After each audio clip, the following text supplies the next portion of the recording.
Welcome to Prisca Theologia. Today we're going to be talking about the transition of the age of Pisces to Aquarius and how it affects us on an alchemical level. I'm going to share my screen here. So Aquarius, alchemically speaking, is the 11th phase of the alchemical process, and it's the process of multiplication. Do thine own work and know thyself, Plato. To know yourself is to know yourself as in the field, as well as yourself, the field being the body. I'm going to read a quote from the Bhagavad Gita, rendition by Ramana Maharishi, called Song Celestial. And it's talking to Arjuna, the human soul, and Krishna, the higher soul, the super soul, and a conversation between them. To him thus filled with compassion and in despair, his eyes distressed and full of tears, spoke Masudana these words. This body, O son of Kunti, is called the field, and he who knows it, the sages call the knower of the field. Know me also as the knower of the field in all the fields, O Bharata. Knowledge of the field and the knower of the field I deem to be true knowledge. I am the self, O Gudasesa, dwelling in the heart of every being. I am the beginning and the middle, and likewise the end of all beings. Of the born, the death is certain, and certain the birth of the dead. Therefore, what none can prevent, thou shouldest not grieve. Never is he born nor dead, nor having been ceases he any more to be, unborn, abiding, eternal, ancient. He is not slain when the body is slain. Not to be cleft is he, not to be burnt is he, not even to be wetted, nor yet to be dried is he. Abiding he is, and all-pervading, stable, immovable, everlasting. Know that to be the indestructible, whereby all this is pervaded. Of this innumerable, none can work destruction. Of the non-existence, there's no being. Of the unmanifest. Now, see, this is not talking about non-existence in the sense of the nihilism. This is talking about understanding how this world manifests from the realm of causes and creates an effect. So let's see, share my screen again.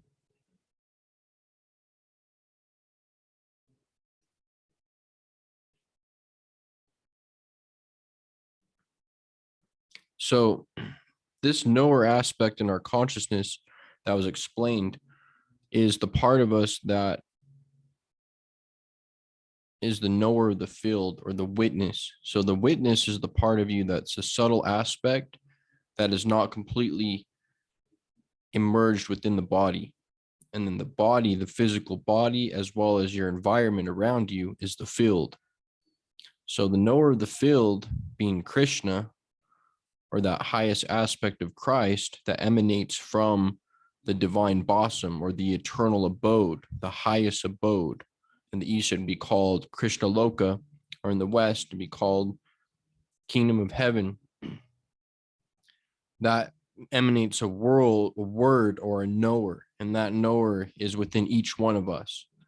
And that knower, that inner I know, the inner witness, is related to the powers of Aquarius and the alchemy of multiplication, which helps one to know thyself. So the motto of Aquarius is I know, to know thyself. And this is where we begin to separate the knower and the field. Notice in the Old Testament and the New Testament, there's a lot of agricultural metaphors talking about see and ye shall reap, what you reap you shall sow, what you sow you shall reap, separating the wheat from the chaff. I am the divine branch. These are all metaphors for physical, agricultural metaphors that have a spiritual meaning, because in ancient times, the body was known as the field. So like if you were a shepherd, you would be the king of, or the conductor of your particular body, mind, field. So they were talking about scientific mystical facts. So in the age of Aquarius, we've just shifted from the age of Pisces, which is belief and doubt, duality, two fish tied at the bottom, or one going up and one going down, symbolized by believing and doubting, institutions, organizations. Now that we're in Aquarius, we shift from I believe and I doubt to I know. An inner knowing comes about.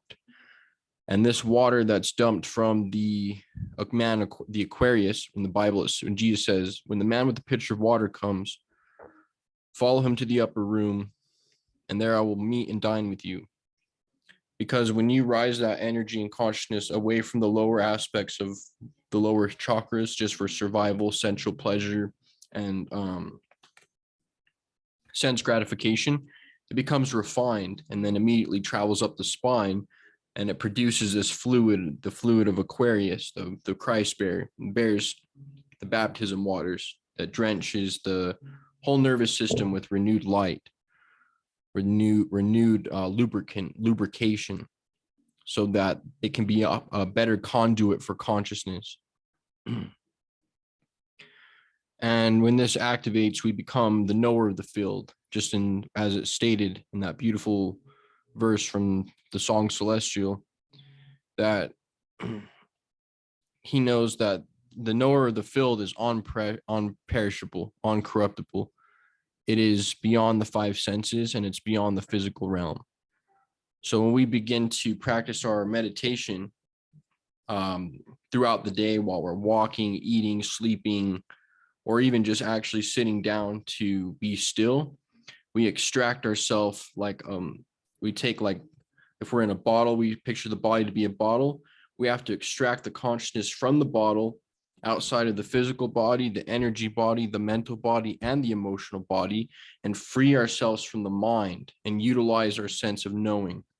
And when we're in that state of higher consciousness, we can detach from our personal egotisms, our personal beliefs and biases, and then completely extract ourselves and investigate ourselves from a higher perspective.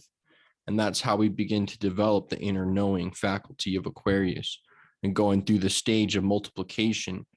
Multiplication being the 11th stage of the alchemical process, as there are 12 of them, starting at Aries, calcination. The reason why we're starting at Aquarius right now is because I feel like it's really important to understand exactly what's going on as we're moving from the age of Pisces to Aquarius, and how we are going to become either knowing or non-knowing. Ignorance right now is the worst thing that could happen. But in the age of Pisces, it was more like not having a higher ideal. But now it's like ignorance is purely the worst thing that could happen right now. So in the age of Aquarius, the knowledge has been given publicly and freely since about the 1800s. It's been revived. And now we are in 2020, and from 2008 to 2020, we are reviving all of this knowledge that was gifted to us from, that revival of the 1800s. So it's like an initiation. The knowledge is passed down, and it all comes from the one source, the field. And there's the field, which is the feminine aspect. And then there's the knower of the field, which is the Purusha spiritual aspect. That'd be the witness, and then the perceived, or the one and the many. So multiplication is the process in Western alchemy used to increase the potency of the philosopher's stone, elixir, or projection powder. It occurs near the end of the magnum opus in order to increase the gains in the subsequent projection. So utilizing the energy currents, following the path, purifying the sexual energies, we begin to create and multiply these energies into the solar bodies, because that energy of John the Baptist starts, the flow of energy starts flowing from the water, like a waterfall from the brain, and it comes out and nourishes the whole system. Because once you've done the great work, this is what occurs. This is the baptism of water. So John the Baptist baptizes with water, and then Jesus comes and baptizes with fire and the Holy Spirit.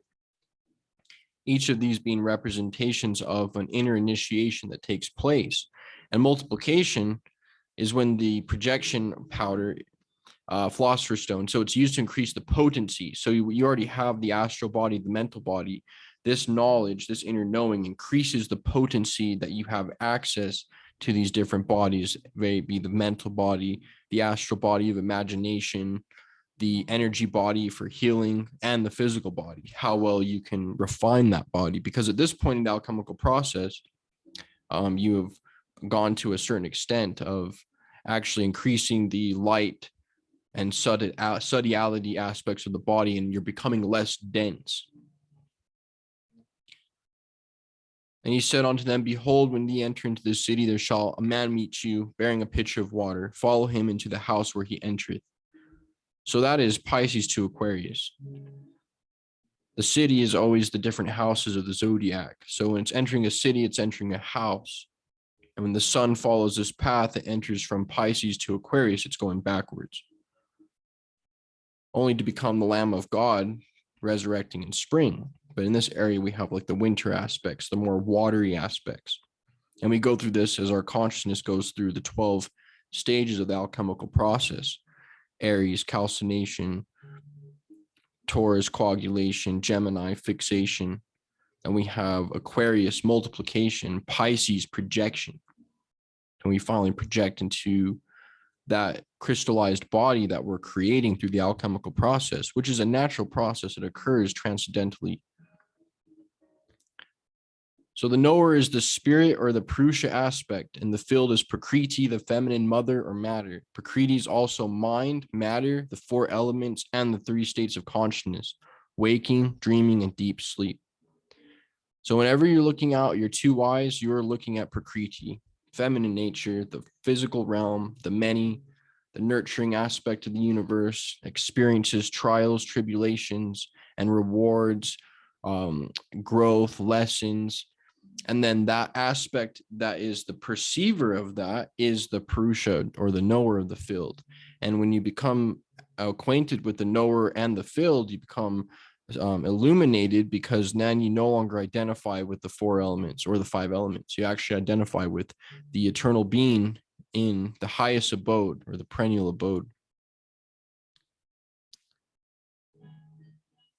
So Prakriti would be material, mutable, anything transitory, perishable, equating to the mind in and of itself. So we can actually extract the Purushic knower aspect from the mind and pull it out just like a bottle, pop it right out of the bottle and become aware of who you truly are. And that's akin to the transfiguration of Jesus, when the divine light floods the personality. So the Purusha would mean the person, self, or consciousness. Krishna is the divine, the highest Purusha, or the Christ is the Purusha. Spirit, person, self. Eternal, authentic spirit, in which we're all emanations of Purusha. We're all Brahman. Brahman is an emanation from Purusha. Mind, divine soul creates divine intelligence, and that intelligence creates all things. And the mind is what that plugs into to be able to be compatible with Prakriti. So the mind is kind of like a mediator. So you are not the mind. You are actually above the mind and the witness. You're the eternal being. And Krishna is the light that's shining and creating all the beings. There's the eternal light bulb. You could think of it, the 3 aspects of God according to the Upanishads. You have the light bulb and the battery in and of itself. You have the ray of light that's projected from it, akin to the impersonal force or intelligence.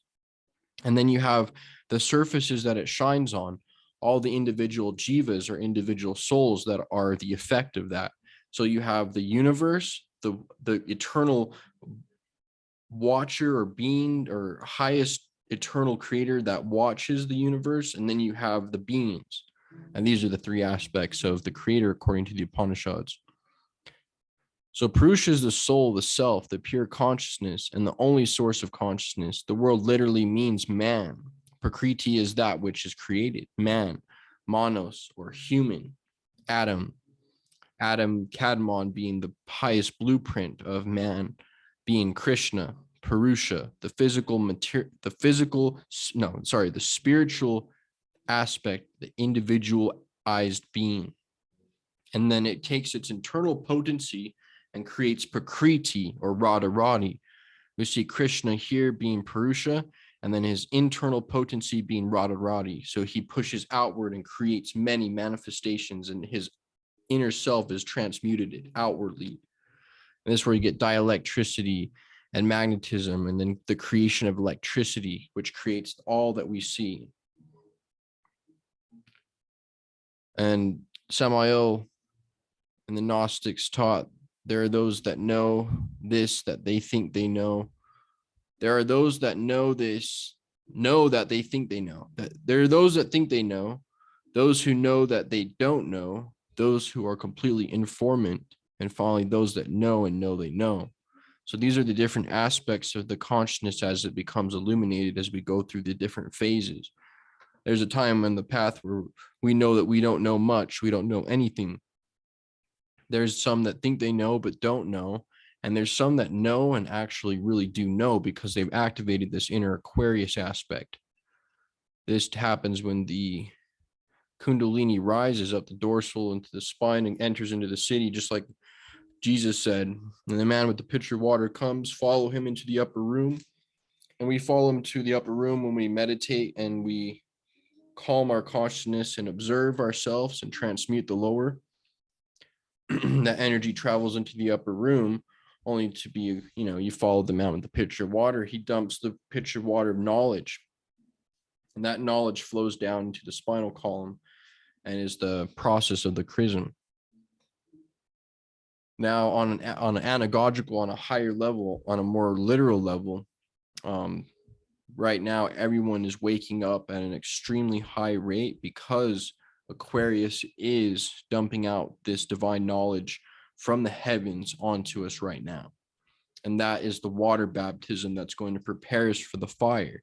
And the fire is when we activate our true will, that our will is sharpened, that we no longer are blunted by lack of willpower.